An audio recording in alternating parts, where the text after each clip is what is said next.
마지막 네 번째 그릇이 텅 빈 그릇입니다. 텅 비어있는 그릇. 텅 비어있는 그릇에는 언제든 자유자재로 무엇이든 담을 수가 있는 거예요. 내가 원하는 것을 있는 그대로 볼 수 있죠. 이 세상은 나의 우주와 타인의 우주와 나와 그대들을 제외한 나머지는 전부 물질 우주입니다. 그렇죠? 그거 세 가지의 우주로 구성되어 있어요. 더 이상 뭐가 없습니다. 색 즉시 공이, 공 즉시 색. 이 안에 들어있는 우주 세계는 나의 우주, 그대의 우주, 나와 그대를 제외한 나머지는 전부 물질 우주. 이 육체의 몸뚱이도 물질 우주입니다. 물질 우주란 무엇을 말하나요? 유한성을 가진 것은 전부 물질 우주입니다. 영구 보존 아니고 영원히 살지 않는 것이에요. 영원히 있을 수 있는 것은 진리밖에 없어요. 그렇죠? 세상에 탄생되어진 것, 조합되어 만들어진 건 재행이 무상인 것입니다. 만들어진 것은 무상하야. 무상이라고 하는 건 허무한 게 아니에요. 무상만큼 아름다운 것이 없어요. 꽃이 피었는데 지지 않는다면 그 꽃은 결코 사랑스러울 수 없습니다. 지겨울 거예요. 우리가 죽는 날까지 100년, 200년, 300년 그 꽃이 그 자리에 뻗치고 있다고 생각해 보세요. 그게 그렇게 귀중하겠습니까? 잠깐 피었다가 잠깐 만에 사라지니 그 핀 꽃의 아름다움이 구구절절 가슴에 와닿는 것이고, 잠깐 피었다가 지는 꽃이 그토록 아름다움에 열정을 다하는 것인 거죠. 세상에 온 모든 존재들은 그렇게 잠깐 피었다가 잠깐 사라지는 거예요. 우리가 살아가는 일생이라는 것 또한 마찬가지입니다. 우리가 100년을 산다 해도 잠깐의 생이에요. 잠깐 살아가는 세상 동안에 각자가 가지고 온 업력이 다 까르마가 다 다릅니다. 여기에 여러분이 가지고 계시는 마음자리는 구멍난 마음자리도 있고 금이 간 마음자리도 있고 꽉 찬 마음자리도 있고 텅 빈 마음자리도 있고, 이 네 가지가 수시로 교차할 수도 있고 아니면 한 가지의 마음을 부둥켜 안고 더 이상 용납하지 않는 것일 수도 있고, 어느 날은 텅 빈 듯 다 수용하다가 어느 날은 갑자기 금이 쭉 가, 어느 날은 그게 밑이 빠져. 그렇죠? 또 어느 날은 사념으로 꽉 차. 이 마음자리들이 오락가락 하니까 우리 인생이 고달플 수밖에 없어지는 거예요. 텅 빈 마음자리라고 하는 건 무엇이든지 담을 수 있다는 건 나의 우주와 타인의 우주와 물질 우주의 세 가지의 우주가 공존해서 엮여서 살아간다고 하는 것을 깨닫고 알 때 비로소 우리는 텅 빈 마음자리를 우리 스스로가 즐길 수 있는 거예요. 그 세 개의 우주 가운데 우리가 다스릴 수 있는 건 나의 우주밖에 없습니다. 나의 우주를 제외한 그대의 우주, 그게 남편이 됐건 내 뱃속으로 빼놓은 자식이 됐건 내가 도저히 어떻게 할 수 없는 겁니다. 도저히가 아니라 할 이유가 없는 것입니다. 타인의 우주는 내 명령하에 있지도 않고 내 그늘하에 있지도 않고 내 왕국 아래에 있지 않아요. 그가 배웠건 못 배웠건 어떻게 생겼건 관계없이 모든 존재는 평준의 상태에서 각자의 존엄성을 가지고 정말 한 사람 한 사람 모두가 다 천상천하의 유아독존인 거예요. 천상천하의 유아독존. 한 사람 한 사람이 다 존귀한 거예요. 그런데 그 가운데 내가 다스릴 수 있는 건 나의 우주 하나밖에 없어요. 내 우주를 제외한 타인의 우주를 쥐락펴락할 수 없고, 다른 사람의 우주에 대해서 의심하고 분노하고 왜곡하고 오해한다는 건 다 뭐예요? 내 방식으로 움직여 보겠다고 하는 잘못된 사념이에요. 이게. 그 사람은 그 사람 생긴 대로 하는 거예요. 예를 들면 이런 거죠. 자, 내가 친구에게, 아주 절친한 친구예요. 그 친구가 어려울 적에 내가 돈을 300만 원 빌려줬던 적이 있어요. 그런데 세월이 간 뒤에 내가 어려움이 왔어. 그래서 내가 100만 원만 좀 빌려달라고 그랬어요, 친구에게. 전화했더니 친구가 나 너한테 빌려줄 돈 없대. 그 순간 여기서 욱 올라오는 거야. 지 어려울 때 내가 300만 원씩이나 도와주었는데 나 어려울 때 100만 원만 도와달라고 하는데 그것도 안 돼? 그게 무슨 친구야? 있을 수가 없는 일이라고 생각해요. 이게 우리가 인생의 착각이에요. 이걸 우린 분명히 알아야 돼. 있을 수 없다라고 하는 건 내 우주 안에서 일어나는 일이에요. 상대방의 우주에서는 지가 알아서 선택할 일이에요. 빌려주는 건 내 자유예요.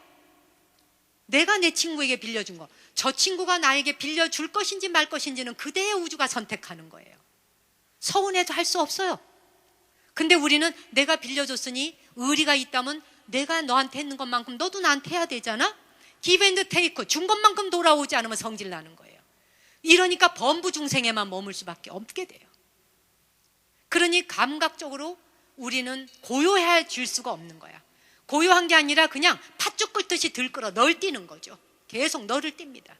어떻게 그럴 수가 있어? 어떻게 네가 어떻게 그럴 수 있어라고 하는 말을 하다가 우리는 한 생애가 가더라고요.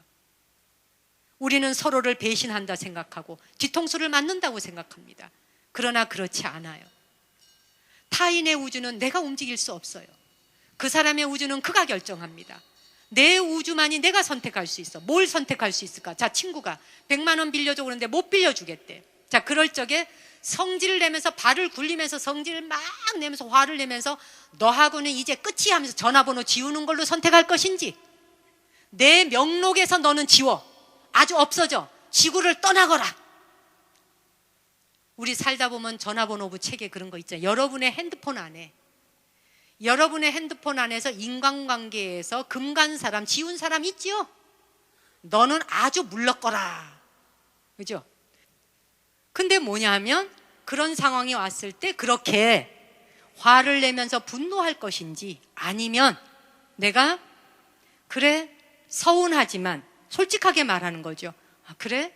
야, 내가 너 어려울 때 도와줬는데 나 당연히 네 친구니까 나 어려울 때 네가 도와주리라 생각하고 믿었지. 근데 네가 못 도와준다 그러니까 솔직히 서운하네. 좀 서운한 게 사실이야. 하지만 너도 못 빌려줄 이유가 있겠지. 사연이 있겠지. 알았어. 여기까지 정리하는 게 내가 던진 주제에 대해서 내가 회수해서 정리하고 파일 정리 끝나야 되는 거예요. 이게 교통정리예요. 근데 우린 인생에 절대 교통정리를 안 해요. 돈 빌려줄래? 못 빌려줘. 속으로만 이것 봐라 해놓고 그래, 응, 알았어, 어쩔 수 없지, 응, 그래, 끊어. 그 다음에 다른 사람한테 전해. 얘 숙자야. 걔 웃기는 애 아니니? 걔 진짜 누가 그러는데 걔 진짜 사귀지 말라 그러더니 진짜 걔 밥맛이다. 그래서 이 사람에 대한 잘못된 말을 물어다 주는 걸로써 업을 짓기 시작하는 거예요. 빌려달라 한 사람은 나잖아. 그 사람이 못 빌려주겠다는데, 못 빌려준다는 건 그 사람 선택이에요. 왜 그 사람의 선택이 내 입맛대로 와야 되느냐는 거예요. 우리는 이걸 착각하고 살면 안 되는 거예요. 그 사람의 선택은 그 사람 몫이에요. 그런데 뭐냐면 내 몫은 뭐냐? 서운해. 이게 내 몫이에요. 서운한데 어쩔 수 없어. 그리고 그 친구가 쿨하게 알았어 하고 끝내는 거예요. 근데 우리는 어떤 관계에 대해서도 집어던져 놓고 내가 집어던진 말에 대해서 수습해서 정리하지 않아요. 그냥 두고 꽁 해갖고 여기 놔두는 거예요. 꽁 해서 여기 하나하나 담아놔. 금이 간 그릇에 의심과 왜곡과 오해가 차면 물은 쭉쭉쭉쭉쭉 빠져나가는데 무슨 물이 빠져나가느냐? 고맙고 은혜 입었던 건 다 빠져나가. 그런데 앙금 안 졌던 거, 그가 나에게 잘못했던 거는 금이 간 그릇인데도 안 빠져. 이게 고기 그대로 있어. 그죠? 금이 간 그릇에는 더 가득하게 쌓여 있어요. 그래서 상대방이 나한테 잘못해줬던 것은 금이 가도 거기 있고 구멍 뚫린 그릇 안에도 들어있어요. 희한하지 않아요? 그가 나에게 잘해준 거, 고마웠던 것은 하고 돌아서면 다 까먹어버려. 그가 나에게 서운하게 했던 것보다 고맙게 했던 것이 프로테이즈로 따지면 더 거창해도 고마움과 은혜에 대해서는 전혀 생각지 않아요. 그가 나에게 잘못한 거, 서운하게 한 거, 말 한마디 한 거, 어떻게 한 거. 우리가 이런 수준으로 살면서 내가 온전히 텅 빈 마음을 가지고 살며 부처 마음으로 살 수 있다고 스스로 생각할 수 있겠는가? 그렇죠? 부처의 마음으로 살아간다는 건 텅 빈 마음이 된다는 거. 텅 빈 마음에는 내 우주만이 내가 다스릴 수 있다고 하는 이 진리를 내가 깨닫는 것입니다. 타인의 우주는 내 마음대로 움직일 수 없다는 거, 물질 우주 또한 내 마음대로 움직일 수 없다는 거. 이 몸뚱이 자체가 물질 우주입니다. 지수화풍 4대로 만들어진 이것은 내가 100년 살고 200년 살자라고 사라지는 게 아니에요. 질병 없이 사라지자고 사라지는 게 아니에요. 이 물질 우주 또한 자기가 온대로 살다가 2년 다음은 해체되어 분해되어 없어지는 것일 뿐이에요. 나하고 관계없는 거예요. 때가 되면 가는 거예요. 죽음이 닥쳐오는 순간 네 어서 오세요 하고 받아들일 수 있으면 되는 것일 뿐, 오면 안 돼요, 오면 안 돼요. 아직은 때가 아니에요. 준비가 안 됐어요. 아직 통장 정리도 안 했어요. 집안 정리 안 했어요. 서류 안 끝났어요. 이혼 서류 끝나야 돼요. 뭐 해야 돼요. 이거하고 아무 상관없다는 거예요. 죽음은. 그렇죠? 죽음이 오는 순간에는 당신이 정리했고 안 했는 거 상관없이 오고, 우리가 생활 속에 이런 말 합니다. 갑자기 죽었다, 이런 말을 해요. 죽음은 갑자기 오지 않아요.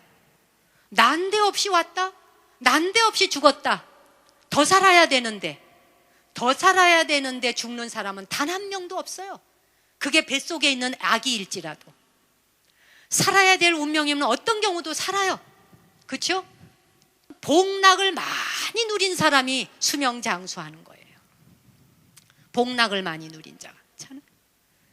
텅 빈 그릇에 내가 무엇을 담을 것인가? 그것은 바로 내가 어떤 인간으로 나의 인격을 만들어갈 것인가? 내 DNA를 내가 만들어가야 돼. DNA의 발견은 지금 현대사에 와서 엄청난 과학을 발전시킨 눈부신 발전을 가져왔어요. 근데 이 DNA에 대한 것이 바로 불교가 이미 부처님께서 말씀하신 거잖아요. DNA의 발견과 함께 인류는 어마어마한 과학과 어마어마한 눈부신 발전을 가져왔습니다. 근데 DNA는 유전자가 아니라 그랬어요. 우리는 한 번 부모로부터 유전받으면 유전이 그대로 유전된다라는 말을 해요. 불교에서 부처님은 아니, no. 부모로부터 물려받아 자식에게 가는 유전 없다. DNA는 자기가 스스로 자신을 창조하는, 모두가 다 자기가 개개인이 창조신이다. 네가 너 스스로의 인생을, 네가 너 스스로 전지전능한 능력을 가지고 네가 너를 만들어가는 존재라는 거예요. DNA는 내가 언제든지 바꿀 수 있다는 거예요. 그리고 DNA는 늙었다고 안 바꿔지지 않아. 그러니까 우리가 고맙고 감사해야 하고, 누군가를 위해서 자애심을 가지려고 하면 전두엽이 발달하게 돼. 우리 인류가 이 전두엽이 발달하기 시작한 지가 얼마 안 되는 거 아시죠? 인간은 동물과 똑같은 두뇌를 갖고 있었어요. 본능밖에 없는 거, 그냥 먹고 싸고 자식 낳는 거, 요것만 갖고 있었어. 그러다가 전두엽이 발달하면서부터 사랑과 자애심을 가지며 남을 도울 수 있는 이 뇌가 발달하기 시작하면서 전두엽이 발달한 거예요. 전두엽이 고장나면서 뭐가 와? 치매 오고 파킨스氏병이 오잖아. 파킨스氏병과 치매를 장악하는 뇌는 전두엽이거든. 이 전두엽은 행복한 물질이 있을 때 발달을 해. 그렇죠? 도파민이라고 하는 물질이 나올 적에 행복감이 오면은 기도를 많이 하고, 좋은 생각하고, 긍정적인 생각하고, 남한테 어떻게 하면 뭘 더 줄까 생각하고, 그냥 주어도 보살심이 끝이 나지 않아. 이런 사람은 전두엽이 절대 마비되지 않는 거예요. 이 전두엽이 계속 발달하게 되면 절대로 치매나 파킨스씨가 오지 않는다는 거예요. 왔다가도 물러간다는 거예요. 그래서 전두엽을 발달시키기 위해서 우리는 우리 스스로의 마음을 개발해 가야 돼. 우리의 DNA를 우리가 만들어 가야 돼. 근데 태어나는 순간 사주팔자가 있는 것이냐? 그렇지 않다는 거예요. 불교의 가르침은 사주팔자 운명 정해진 거 없다는 거예요. 여기에 와 계시는 여러분들은 오늘 이거 하나만 마지막으로 알고 갔으면 해요. 사주팔자 운명 정해진 거 없다는 것이 불교의 이야기이기도 하고, 오늘날의 과학이 밝혀낸 사실이에요. DNA의 발달이란 바로 그런 겁니다. 그게 바로 뭐냐? 자, 벌이 태어났는데 여왕벌이 있잖아. 여왕벌이 있고 그 다음에 일벌이 있잖아. 일하는 벌이 있고 여왕벌이 있는데, 이게 태어날 때는 100% DNA가 똑같아요. 따로 여왕벌이 없어요. 똑같이 태어나는 순간 100% 그냥 생명이야. 자, 그런데 그 중에 여왕벌로 만들 놈만 따로 뽑아갖고 로얄 제리를 먹여. 로얄 제리를 먹이기 시작하면 요 로얄 제리를 먹고 자라난 그 벌이 여왕벌이 되는 거예요. 그래서 여왕벌이 되면은 요 여왕벌은 몇 년을 살아요. 그 다음에 나머지의 벌은 뭐예요? 일벌은 2주, 3주 살면 죽어요. 그렇죠? 자, 그러니 태어나는 순간 DNA는 100% 똑같은데, 로얄 제리를 먹으면서 DNA가 바뀌어지는 순간, 선택이 바뀌는 순간 몇 년을 더 살아. 그래서 일도 안 하고 여왕벌이 된 거야. 그 다음에 일벌은 그냥 일만 디디 하다가 2, 3주 만에 죽는 거예요. 아시겠어요? 인간도 똑같아. 누구나 태어나는 순간 다 DNA가 똑같은 거예요. 우리 모두도 마찬가지예요. 어느 부모에게 태어났건, 어떤 조건을 갖고 태어났건 상관없이 DNA는 인간에게 주어지는 상황은 똑같은 거예요. 자, 그런데 그 순간 내가 어떤 생각을 선택하느냐에 따라서 인간의 종자가 바뀌는 거예요.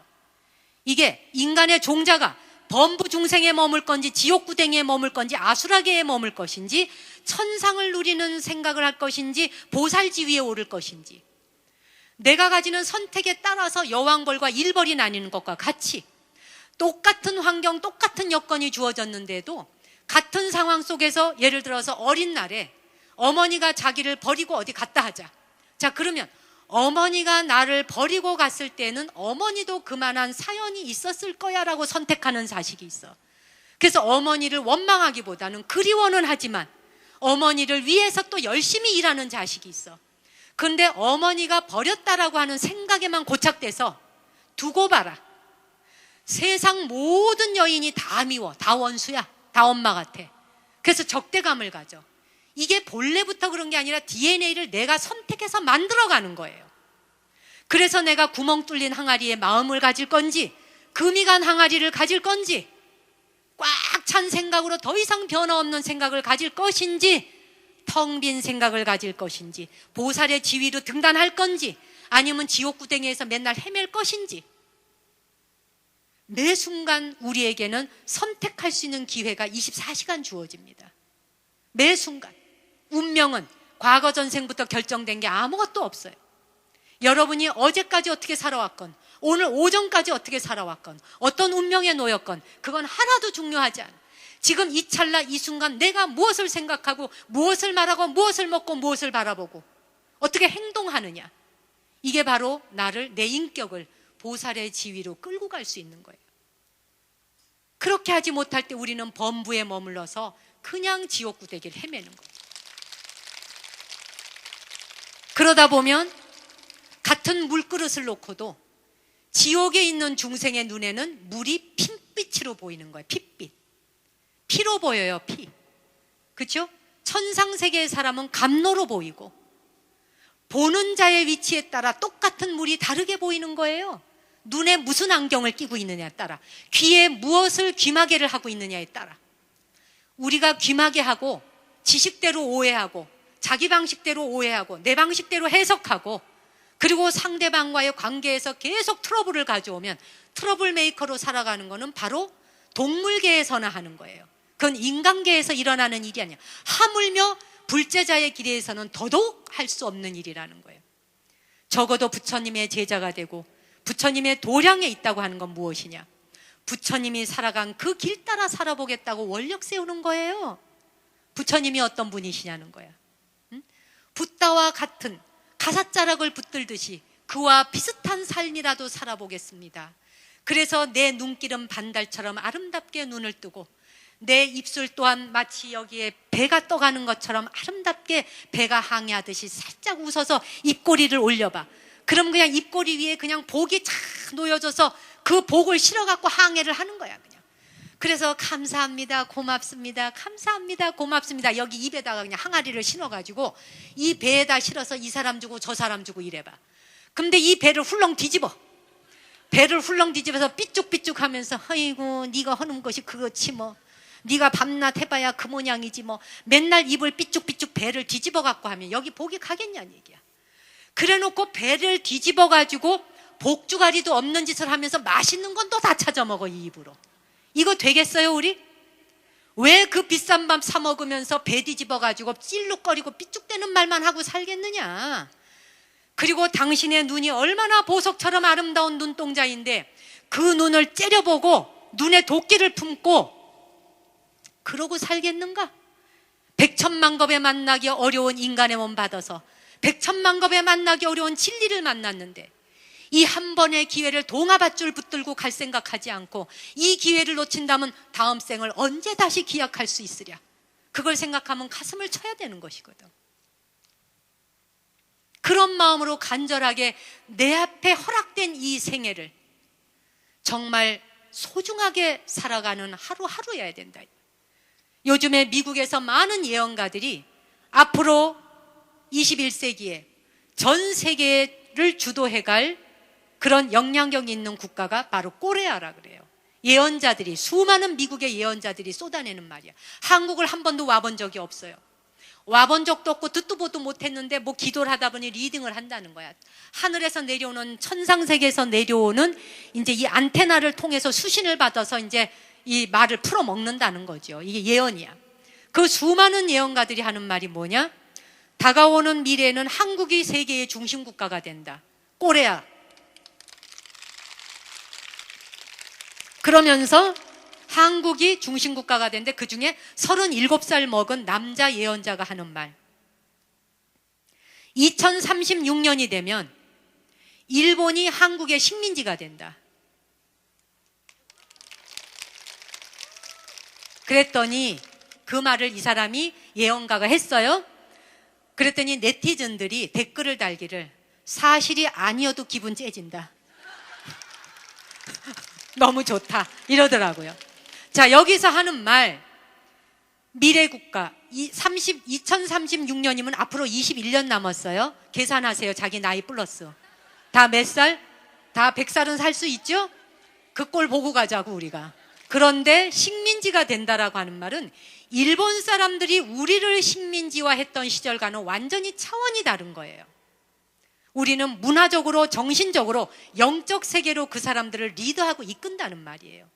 그들이 인간을 황폐하게 만들고 정신을 말살시키고 문화를 말살시키고 언어를 말살시키고 짓밟던, 인간으로서 할 수 없는 행동을 했던 그러한 식민지 국가 시대는 이제 끝났습니다.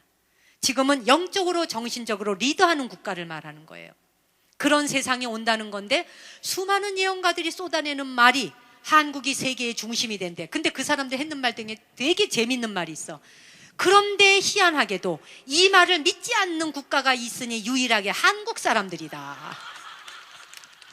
한국 사람들 지네만 안 믿어. 남은 다 믿는데. 왜냐? 우리는 하도 당해봐갖고 아무도 안 믿어. 와봐야 알아. 그쵸? 믿어지질 않아. 그런 시대가 와봐야 되는 거예요. 그래서 아무도 믿어지질 않아. 그런데 어쨌든 한국이 세계의 중심 국가가 된다. 영적 지도자가 이 나라에서 쏟아져 나온다는 거예요. 바로 여러분들의 자녀 세대가 이제 지도자들이 되는 거예요. 여러분의 이 자식들과 손주 세대들이 다스려가게 될 세상은 우리가 상상하지 못하는 평화의 시대가 오는 거예요. 이 평화의 시대가 오기 전에 과도기를 겪는 거예요. 이 어려움의 시절을 막 겪고 있는 거예요, 우리가 지금. 그런데 이제 문제는 뭐냐? 뒷말을 잘 들어야 돼. 이분들이 하나같이 하는 말. 자, 그런데 세계의 리더 국가가 되고 앞으로 경제 대국도 되는데 세계의 수많은 국가가 한국과 경제 파트너를 맺기 위해서 한국으로 들어온대요.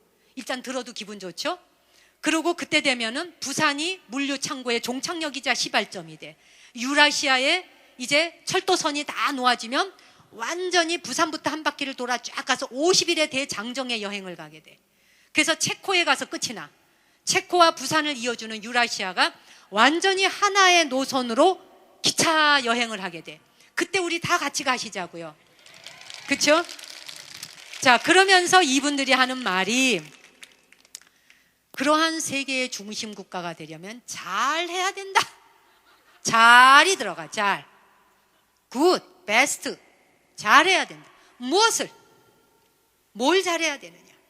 그랬더니 이 시대를 살아가는 사람들이 잘 살아갈 때 비로소 평화의 시대가 허락되고 평화의 시대를 주도해가는 지도자가 된다. 이것을 격암유록이라고 하는 곳에 남사고 선생이 오래전에 예언서에 남기시기를 평화의 시대가 도래할 때 평화의 시대를 이끌어갈 리더가 되는 사람들은 바로 전전에 있다 이랬어요. 밭전자 2개를 써서 전전에 있다. 예.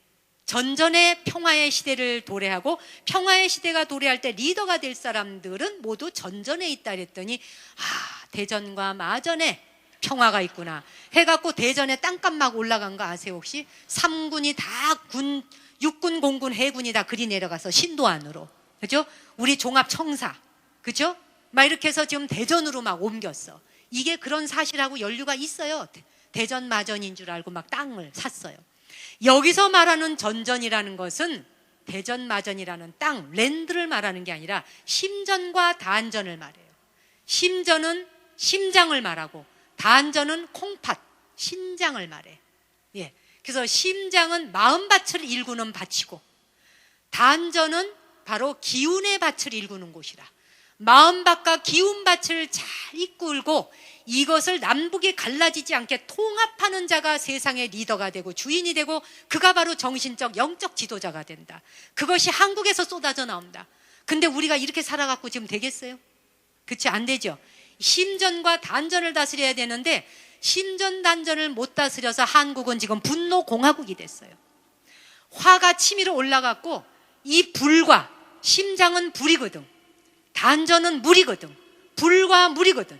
그러면은 호흡 한번 들이쉬고 내쉬는 순간 불은 아래로 내려가고 물은 보일러실에 물집혀서 올라와 줘야 돼. 이게 순환이 돼야지만이 심정과 단전을 잘 다스려야 내가 나를 다스리는 주인이 되고 정신이 온전하게 bek혀. 그렇죠? 그런데 내가 나를 다스리지 못하면 남북이 갈라져서 아래 하체는 냉각수, 하체는 냉해, 손발 저리고 자다가 쥐나고, 그래서 밑에는 저려, 물이 차가워, 위에는 들끓어. 그러니까 열은 뻗쳐. 냐 이러죠. 우스갯소리 아니라 실제 환장이에요. 장이 뒤집어졌다는 뜻이에요. 그런데 마음밭과 기운밭을 잘 다스리는 주인이 되어서 내가 내 마음밭 다스리는 주인이 되어야 하노라. 그것을 가장 잘 다스린 자가 붓다이며 그 붓다께서 경작하는 방법의 매뉴얼을 84,000경전으로 말씀해 주신 거예요. 어떻게 살아가면 되는지, 어떻게 밭을 읽으면 되는지, 불교는 인생을 어떻게 살아가야 되고 어떻게 살면 행복하냐, 어떻게 살면 네가 불행해지냐, 모든 것에 대한 매뉴얼을 완벽하게 조직적으로 설명을 해 놓으셨어요. 이 방법 안 되면 저거 읽어봐, 저거 안 되면 이거 읽어봐. 매뉴얼을 안 읽어. 그냥 어려움이 오면 스님 어떻게 하면 돼요? 그리고 돈만 그냥 2만 원 3만 원을 기도 맡겨. 맡기는 것도 좋으나 자기가 기도해야지. 자기가 해야 되는 것이거든. 그렇잖아요? 스님이 정성 들여주시고 자기 정성 보태고 그렇잖아요? 그래서 전전을 다스리는 주인이 되면 뭐가 되느냐? 정신이 똑바로 박혀. 그래서 명상을 한다. 요즘에 미국에서 명상하는 자가 21세기를 이끈다라고 하는 책이 날개 돋친 듯이 팔려나간대. 명상하는 자가 리더가 된다니까 방송 놓고 앉아서 숨 들이쉬고 숨 내쉬면 명상하나? 그건 아니죠. 명상하는 자가 리더가 된다라고 하는 말은 뭘 말하느냐? 정신을 잘 차린 사람, 정신 똑바로 베낀 사람이 리더가 된다는 뜻이에요. 우리나라 말에서 차린다는 말 굉장히 중요해. 정신 차린다, 예절 차린다, 체면 차린다, 제사상 차린다. 차린다라고 하는 말을 우리 많이 써요. 이 말은 곧 뭐예요? 모든 걸 원위치 갖다 놓는다, 제자리 갖다 놓는다는 뜻이야. 사람이 사람답지 않아질 때, 정신 차려지지 않을 때 우리는 금수만도 못한 행동을 하게 되고 위아래 상하관계를 알아보지 못하게 되고 격식도 무엇도 없어지게 되는 거예요. 우리가 지금 그렇게 예절을 다 잃어버린 국가이지만 그걸 우리는 다시 찾아야 돼요. 정신 차리고 예절 차리고 체면을 차리고 인간다움을 차릴 줄 알아야 돼. 옷도 차려입을 수 있고 격식을 차릴 수 있어야 되는 거예요. 모든 것들을 차리는 가운데 인간이 인간다워져요. 제가 그런 말씀 드린 적이 있습니다. 우리는 사람의 형상을 했을 뿐 사람 아니다. 사람이 되어가고 있는 중이다. BING, being, 존재 자체가 진행형이라. 사람 되어가는 중이지 아직 사람 아니다. 우리는 순간순간 사람 아닌 짓거리들을 해요. 아무리 내가 머리 깎고 승복을 입었다 해도 인간 아닌 행동을 하면서 그것을 부끄러워하지 않는다면 그것이 어떻게 부처님의 제자라 말할 수 있으며, 하물며 우리가 또한 사람의 탈을 쓰고 인간다운 행동을 하지 않는다면 그것을 어떻게 부끄럽지 않다라고 말할 수 있겠는가? 사람이면 사람다운 행동을 해야 된다는 거죠.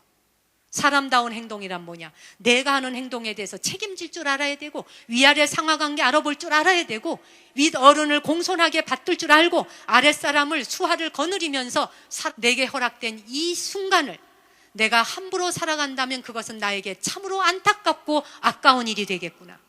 순간순간에 내가 선택한 이 길에서 출가 제자의 본분사답게 살아가고 하나라도 불제자들에게 조금이라도 자애심을 내가 연습하고 여러분들을 통해서 여러분을 위한 기도를 하면서 나 자신의 자애심을 키워가고, 그리고 부처님께서 위에서 나에게 내려주신 그 진리를 의지해서 나 또한 그 길을 갈 수 있는 것을 내가 이룩할 수 없다면 이 생에 내가 불제자 된 것이 무슨 의미가 있단 말인가? 이 생에 옷만 입고 이렇게 다니고 뻗치고 다닌다면 이게 도대체 나에게 무슨 의미가 있단 말인가? 이 한 생에 주어진 짧은 생애가 나에게 또다시 오리라고 하는 기약이 없더라고요. 그렇게 생각하면 마음이 바빠져. 그렇잖아요? 그러니 우리 모두 이 멋진 가을날에, 이 햇살날에 오늘은 정말 뼈가 튼튼해지는, 뼈의 영양을 듬뿍 먹은 이런 축복받은 날에 여러분과 더불어 저도 한 가지 약속을 드리고 싶네요. 저도 이제 50의 중반을 넘어서서 내일 모레 언제면 저에게도 곧 60의 나이를 바라보며 내가 살아오고 지나왔던 날들을 돌이켜볼 때 모든 생애를 다 잘 살아오지만은 않았고 그렇다고 모든 걸 후회하면서 살아오진 않았다. 지나온 순간은 돌아볼 거 없다. 지금부터다. 바로 이 순간부터 내게 남아있는 시간들에 대해서 내가 나를 어떻게 끌고 갈 것인지는 내가 책임져야 하리라. 누구도 나에게 원망을 줄 수 있는 자는 아무도 없다. 내 삶은 내가 꾸려가는 주인이 되어야 하리라.